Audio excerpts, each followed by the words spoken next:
এক ভক্তের কাহিনী, সে কিভাবে ভগবানকে ধরে ফেলেছে, আমাদের কিভাবে চলতে হবে, এইটুকু আমরা শ্রবণ করে আজকে বিশ্রাম দেব। রাজস্থানের এক ভক্ত গো,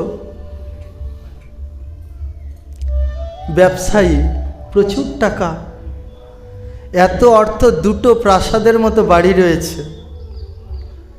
দুটো বাড়ি করে নিয়েও এখন চিন্তায় পড়ে গেছে যে এই বাড়ি দুটো কে রক্ষা করবে। তার কারণ তার সন্তান সন্ততি নাই, কোনো ছেলে পেলে নেই। তার স্ত্রীকে অনেক ডাক্তার দেখিয়েছে, তার স্ত্রীকে ডাক্তার দেখায় যত, সব ডাক্তার বলে কি ওনার সন্তান ধারণের ক্ষমতা নেই। ওই ভদ্রলোকেরও বয়স হয়ে গেছে, তারও আর ইচ্ছা নেই যে আবার একটা বিবাহ করি। এইভাবেই জীবনযাপন হচ্ছে তাদের। মনের মধ্যে সব সময় একটা কষ্ট। তার কিছু বন্ধু আছে, তারা বলে কি রে, এত সম্পত্তি ভোগ করবে কে, নিজে ভোগ কর, উড়া টাকা, দুহাত ভরে উড়া। ওই বন্ধুদের পাল্লায় পড়ে বন্ধুদের সঙ্গে তাস খেলে, অখাদ্য কুখাদ্য সেবা করে গো, আনন্দ করে, জীবনে আনন্দ করে। আর যখন গৃহে আসে তার স্ত্রীর মুখের দিকে তাকায়, তখন সেই কষ্টটা আরও যেন কষ্টর বেশি কষ্ট হয়ে দাঁড়িয়ে যায়, কষ্ট পায় খুব। একটা সন্তান নেই,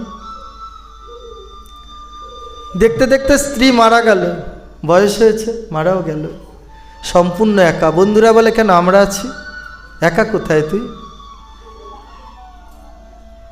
এইভাবে বন্ধুরা তার শুধু পয়সাগুলোকে শেষ করেই যাচ্ছে, প্রচুর সম্পত্তি শেষ করতে পারছে না। একদিন বন্ধুদের সঙ্গে রাত্রেবেলা এই আড্ডা সেরে গৃহের দিকে আসছে যখন, তখন দেখছে একটা গৃহ থেকে আওয়াজ হচ্ছে। গৃহে বোধহয় কেউ বলছে প্রেম সে বলো রাধে রাধে, আর ওই গৃহে অনেক ভক্তরা বলছে রাধে রাধে। এই আওয়াজটা শুনতে পাচ্ছে। কার্তিক মাস চলছিল, দামোদর মাস, দামোদর মাসে শ্রীমদ্ ভাগবত পাঠ হচ্ছিল ওখানে, আর রাধে নাম করছে। তো ওই ব্যবসায়ী তখন মনে হচ্ছে, বলে আচ্ছা ওখানে সবাই যে রাধে রাধে বলছে, ওরা কি শান্তি পাচ্ছে, যাই না একটু গিয়ে দেখি। তাই ওই দরজাটা দিয়ে একটু উকি মেরেছে, আর দেখছে তারা আনন্দে বিভোর হয়ে আছে, চোখ দিয়ে জল বেরোচ্ছে, মাঝে মাঝে আনন্দে প্রেম সে নিজেরাই বলছে রাধে রাধে। বলছে এত আনন্দ পাচ্ছে কেন? আর যিনি প্রবচন করছিলেন সেই মহারাজজি, উনি তখন বলছেন, তোমরা জানো গোপালকে যদি আজও তোমরা পুত্ররূপে সেবা দেবে মনে করো, গোপাল তোমার কাছে পুত্ররূপে সেবা নেবে। প্রেম সে বলো রাধে রাধে। এইটুকু বলতেই না সবাই যে রাধে রাধে বলছে, সেও হাত তুলে রাধে রাধে করে দিয়েছে, বুঝতে পারেনি। আর ওই কানের মধ্যে ওই একটা কথা ঢুকেছে, গোপাল পুত্ররূপে সেবা নেয় ঘরে, হাঁটে চলে গো, প্রবচন করে বুঝিয়ে দিচ্ছে সুন্দর করে। তার মনের যে কষ্টটা ছিল, মনে হলো যেন আজকে যেন ওই কষ্টটা থেকে আমি একটু শান্তি পেলাম, তাহলে আমার ঘরে হাঁটবে। আর কোনো কথা তার কানে ঢুকলো না, ওই একটা কথা তার মাথার ভেতরে ঘুর ঘুর করতে থাকলো। ওই মহারাজজি যখন পাঠ সেরে বেরিয়ে যাচ্ছে, তখন মহারাজজিকে বলছে, মহারাজজি প্রণাম, এই অধমের প্রণাম নিন, আমি ভক্তিহীন জ্ঞানহীন। তো আপনি একটা কথা বললেন, গোপাল নাকি সেবা নেয়, ঘরে নাকি হাঁটাচলা করে, এটা সম্ভব হয়? বলছে হ্যাঁ। বলছে আচ্ছা আমার তো কেউ ছেলে পেলে নেই, আমি যদি ইচ্ছা করি যে গোপাল আমার কাছে সেবা নেবে, তাহলে নেবে? বলছে অবশ্যই নেবে। বলে তাহলে আমার ইচ্ছা হচ্ছে গোপাল সেবা নিক, কী করতে হবে? বলে তার জন্যে কিছু ভজন করতে হয়, কিছু কার্য করতে হয়, নাহলে তো হবে না। সেই কার্যগুলো কি? বলে তুমি পারবে? সব থেকে গোপালের সেবা করতে গেলে বা গোপালকে এইভাবে করে পেতে গেলে আগে দরকার সাত্বিক আহার গ্রহণ করা, নিরামিষ খেতে হবে। পারবে? বলছে আমি গোপাল যদি আমার কাছে ছেলে হয়ে আসে আমি পারবো, আমি নিরামিষ খাবো। বলে আর কি দরকার? বলে আর একটা গোপালের বিগ্রহ আনতে হবে। এই কথা শুনে বাজার থেকে একটা পিতলের বিগ্রহ বেশ বড় সড়ো নিয়ে আসলো। বলে এবার কি করতে হবে? বলে এরবার ওকে এখানে অভিষেক করতে হবে, গোপালের অভিষেক। বলছে আচ্ছা তাহলে কে করবে বলুন? বলছে আমিই করে দেবো বাবা, তোমার যখন এত ইচ্ছা। নিরামিষ শুরু করে দিয়েছে? বলছে হ্যাঁ। আর আন কথা শোনা যাবে না, আন কথা বলা যাবে না, আন সঙ্গ করা যাবে না। বলে একটু সহজ করে বলে দিন। বলছে যার মুখে ভাই হরি কথা নাই, তার কাছে কবু যেও না। যার মুখ হেরি ভুলে যাবে হরি, তার দিকেও তুমি চেয়েও না। তাই না? তাহলে এটা খেয়াল রাখবে, যা বলছে তাই অক্ষরে অক্ষরে মেনে যাচ্ছে। আমি গোপাল পাবো ছেলের উপরে। বন্ধুরা একদিন এলো, এসে বলছে কিরে কেমন হয়ে গেলি দুদিনের মধ্যে, পাল্টে গেলি যেন, আর তো যাস না এখানে আড্ডা মারতে। আর যাব না, আমার বাড়িতে ওই দেখ একজন এসেছে। বলে ওটা তো বিগ্রহ। বলে না না না বিগ্রহ না। বলে তাহলে কে? বলে ওই মহারাজজি যেদিন প্রাণ প্রতিষ্ঠা করে দিয়ে গেছেন সেদিন বলছে অভিষেক করে দিয়ে গেছেন, সেদিন কি বলে গেছেন, এই আজ থেকে তোমার ছেলে, তুমি যদি ভক্তি ভরে একে ভজন করতে পারো দেখবে ও হাঁটবে চলবে তোমার সঙ্গে কথা বলবে। এর নাম দিয়েছি আমি, কি নাম? এ কুঞ্জবিহারী আর আমার ছেলে, তাই আজ থেকে ওর নাম দিয়েছি কুঞ্জ বেটা। ওই কুঞ্জ বেটা আমার সঙ্গে সবসময় থাকে। তারা বলছে কথা বলে? বলছে হ্যাঁ কথা বলে। কুঞ্জ বেটার কষ্ট হলো আমাকে বলে, আমি সেই কষ্টটা কি করে কুঞ্জ বেটা শান্তি পায় সেটা আমি করি। চলে গেল তারা। ওই মহারাজজির কথা শুনে মাঝে মাঝে ভাগবত পাঠ দেয়। কার্তিক মাস তখনও চলছে। কার্তিক মাসের শুক্লা প্রতিপদ তিথিতে গোপাল প্রতিষ্ঠা হলো ওখানে, বুঝেছ? তারপরের থেকে চলছে একদম ভজন। ওই মহারাজজিকে বলছে আপনি এসে একদিন পাঠ করবেন? বলছে হ্যাঁ যাব না কেন। আজকে মহারাজজি এসে পাঠ করছে। বলে ভক্ত কোথায়, ডেকে নিয়ে আসো। পাড়ার সবাইকে বলছে আসো না আমার ঘরে ভাগবত পাঠ হবে। ওই যেই ভক্তদের কাছে শুনেছিল না প্রেমসে যারা রাধে রাধে বলছিল, তারা সবাই এসেছে তোমার ঘরে ভাগবত পাঠ হবে। তাদের তো মান অপমান কিছু নেই, যেখানে ভক্ত কথা হবে ছুটবে সেখানে। ছুটে এসছে, ভক্ত গিজগিজ করছে ঘর। কত আনন্দ দেখো, আমার কেউ নেই, কে বলছে কুঞ্জ বেটা আছে, কত আছে দেখো আমার ভক্তরা। আহা কি আনন্দ। আজকে প্রবচন করছে গোপালকে কিভাবে বাঁধা যায়, যশোদা কিভাবে বেঁধেছে, আজকে সেটাই প্রবচন করছে সেই মহারাজজি। আর প্রাণ ভরে শুনছে। বলছে আমি বাঁধতে পারবো, আমার ঘরে গোপাল থাকবে। বলছে কেন পারবে না, বাঁধা হয়ে গেছে, তুমি বুঝতে পারো আর নাই পারো। কি আনন্দ কুঞ্জ বেটা রয়েছে। ঘন ঘন বাড়িতে ভাগবত পাঠ হয়, আনুষঙ্গ বন্ধ হয়ে গেছে। আর কোথাও গেলে এই কুঞ্জ বেটা দাঁড়া দাঁড়া, আমি এক্ষুনি আসছি, ছুটে যাব ছুটে আসবো, তোর জন্য একটা কিছু নিয়ে আসবো। বাবা কাঁদিস না। কুঞ্জ বেটাও তার কথায় বোঝে। খেলনা দিয়ে যায়, লজেন্স দিয়ে যায়, দৌড়ে আসে। এতদিন ধরে ছেলে পেলে নেই তো, ছোট ছোট যারা ছেলে পেলে ছিল তাদেরকে না ডেকে ডেকে লজেন্স দিত। কুঞ্জ বেটা তো এতদিন বাবা বলে ডাকতো না, তাই তাদের বলতো কি তোদের লজেন্স দেবো, তার বিনিময়ে একটা কাজ করবি কি, আমায় একবার বাবা বলে ডাক না। ওই ছোট ছেলেরা না ওই লজেন্সের লোভে, জামা কাপড়ের লোভে ওই ব্যবসায়ীকে বাবা বলে ডাকতো। ও বাবা এসে গেছি, ও বাবা আমাকে চকলেট দাও।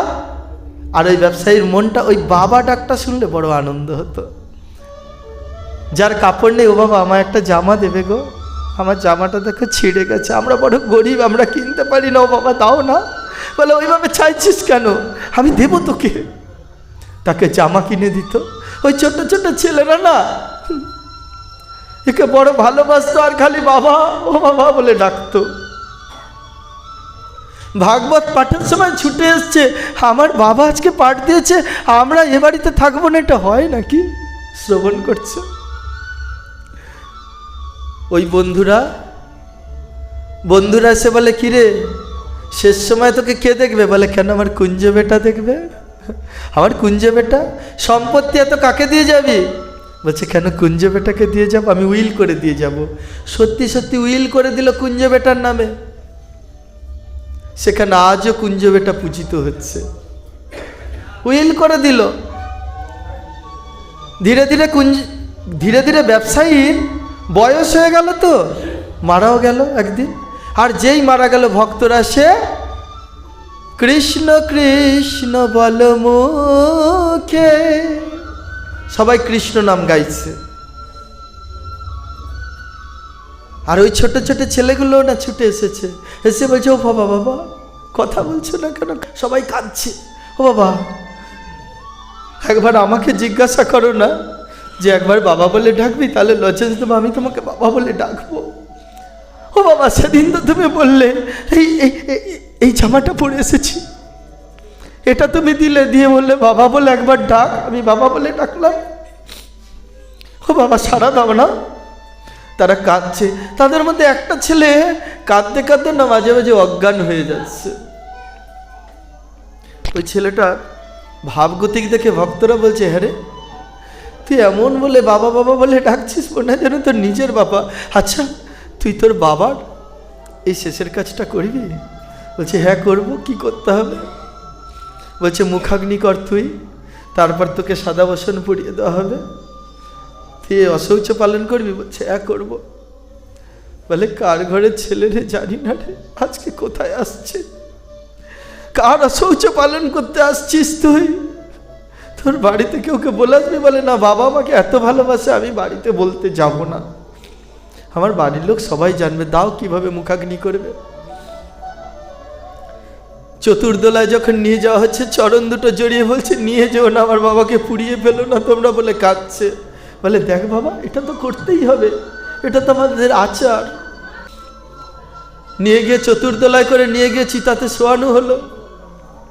ওকে বলছে বাবা আর কাঁদিস না, নে মুখাগ্নি কর।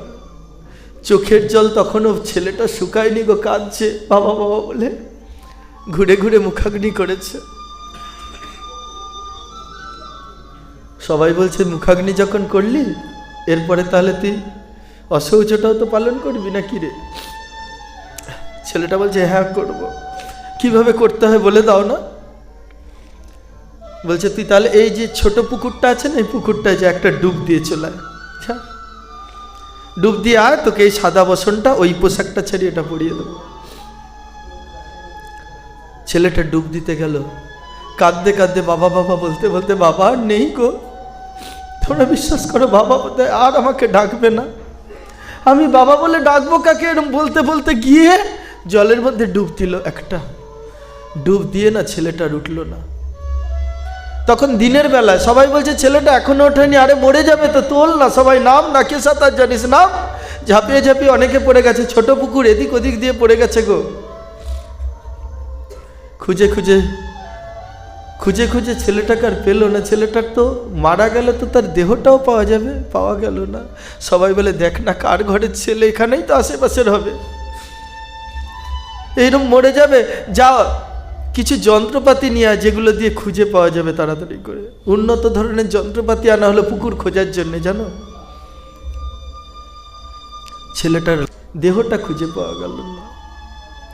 যারা ভক্ত ছিল বলে আরে তাহলে কে এসেছিল, খুঁজে যদি পাওয়া গেল না, একটা মানুষ হলে তার দেহটা তো খুঁজে পাওয়া যায়, পাওয়া গেল না।